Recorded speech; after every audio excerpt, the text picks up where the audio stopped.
ఈ పెద్ద మనిషి పరిస్థితి, ఈ దత్తపుత్రుడి పరిస్థితి అక్కడ ఎలా ఉంది అంటే, ఆ తెలంగాణలో పోటీ పెట్టి ఇన్నిన్ని డైలాగులు, ఆంధ్ర రాష్ట్రానికి వ్యతిరేకంగా కొట్టిన ఇన్నిన్ని డైలాగులకు ఆయనకు పడిన ఓట్లెన్నో తెలుసా? చివరికి అక్కడ ఇండిపెండెంట్ గా నిలబడిన చెల్లెమ్మ బర్రెనెక్కకు వచ్చిన ఓట్లు కూడా ఈ పెద్ద మనిషికి దత్తపుత్రుడికి రాలేదు. డిపాజిట్లు కూడా రాలా. ఈ పెద్ద మనిషికి ఇతనికి మన రాష్ట్రంలో చంద్రబాబు నాయుడు గారి ప్రయోజక వర్గం ఉంది తప్ప ఆంధ్ర రాష్ట్రం మీద ప్రేమే లేదు.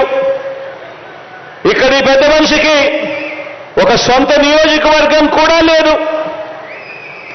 వీరిద్దరూ కలిసి 2014 నుంచి 2019 మధ్య వీరిద్దరూ కలిసి ఎన్నికల్లోకి కలిసి వచ్చారు.